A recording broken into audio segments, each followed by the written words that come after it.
बोल लक्ष्मी नारायण भगवान की जय। श्रीमन नारायण नारायण नारायण, लक्ष्मी नारायण नारायण नारायण, विष्णु नारायण नारायण नारायण, भजमन नारायण नारायण नारायण, श्रीमन नारायण नारायण नारायण। बोल लक्ष्मी नारायण भगवान की जय। 20वां अध्याय कार्तिक महात्म की जय। नारद जी कहने लगे, हे राजा पृथु, जो कार्तिक कृष्णामावस्या को दीपावली करता है वह सभी दरिद्री नहीं होता, वह कभी भी दरिद्री नहीं होता। इस संबंध में एक इतिहास सुनो। घुरसैन देश में सत्य शर्मा नाम का एक अत्यंत दरिद्री ब्राह्मण रहता था। उसके मन में हमेशा यही लालसा रहती थी कि यदि मेरे पास धन हो तो मैं उसे दान आदि धार्मिक कार्यों में खर्च कर दूंगा। इसके लिए वह सदैव भगवान विष्णु का पूजन किया करता था। वह जो कुछ कमाता सब खर्च हो जाता। तब इस दरिद्रता निवारण का उपाय पूछने पर एक विद्वान ने उसे बताया कि तुम धन की प्राप्ति के लिए शिव जी की आराधना किया करो। तब से वह शिव जी का उपासक बन गया। निदान 1 वर्ष बीतने पर एक दिन शिव जी ब्राह्मण का रूप धारण करके उसके पास आए और बोले कि हे विप्र, धन की प्राप्ति हेतु तुम राजा के पास जाकर उससे वरदान मांगो कि कार्तिक बदी अमावस्या को हमारे सिवाय और कोई अपने घर में दीपक ना जलावे। ब्राह्मण ने ऐसा ही किया और राजा ने उसकी बात स्वीकार कर ली।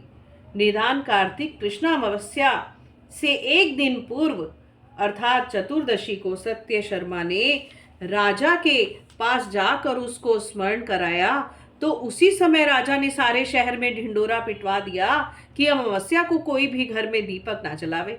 राजा की आज्ञा अनुसार अमावस्या की रात्रि को किसी ने भी दीपक नहीं जलाया। जब रात्रि को लक्ष्मी जी नगर में आई तो देखा सारे नगर में अंधेरा है, मगर एक ब्राह्मण का घर खूब सजा हुआ है, साथ ही दीपमाला से जगमग हो रहा है। लक्ष्मी जी प्रसन्न होकर जब उस घर में जाने लगी तो ब्राह्मण ने उसका रास्ता रोक लिया और कहने लगा, हे भद्रे, तुम्हारा पति अति कठोर है और तुम अति चंचल हो, इस कारण तुम हमारे घर में प्रवेश मत करो। तब लक्ष्मी जी कहने लगी कि भगवान के शयन के समय मैं आई हूं, इसलिए निश्चय करके तुम्हारे घर में वास करूंगी। यह सुनकर ब्राह्मण ने कहा कि यदि तुम इस बात की शपथ लो कि 3 वंश पर्यंत तुम हमारे घर से नहीं जाओगी और यहीं पर वास करोगी तब हमारे घर में आ सकती हो। लक्ष्मी जी कहने लगी कि यदि तुम विधि पूर्वक पूजन करोगे तो मैं निश्चय ही तुम्हारे घर में वास करूंगी। यह सुनकर ब्राह्मण ने पूछा कि मैं किस विधि से तुम्हारा पूजन करूं। तब लक्ष्मी जी कहने लगी कि कार्तिक वदी अमावस्या को प्रातःकाल स्नान करके देवता और पितरों का पूजन करो, सायंकाल हमारा पूजन करें। सबसे पहले स्वस्ति वाचन द्वारा गणेश जी का पूजन करें और फिर कुबेर का पूजन करके संकल्प करें।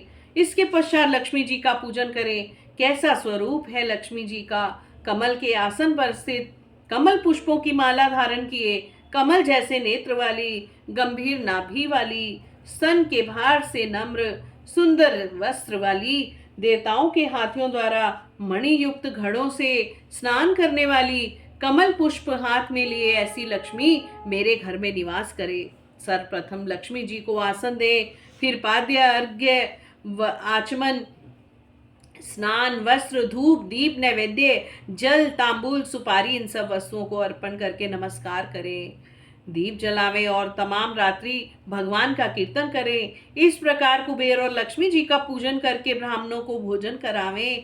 तत्पश्चात बंधु बांधवों सहित आप भी भोजन करें।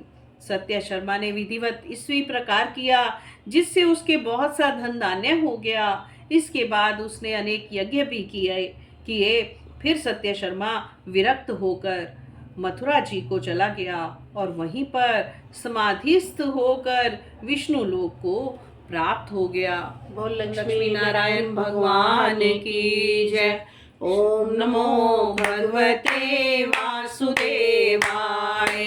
ओम नमो भगवते वासुदेवाय। ओम नमो भगवते वासुदेवाय। ओम नमो भगवते वासुदेवाय। ओम नमो भगवते वासुदेवाय। बोल लक्ष्मी नारायण भगवान की जय। कार्तिक महात्म की जय।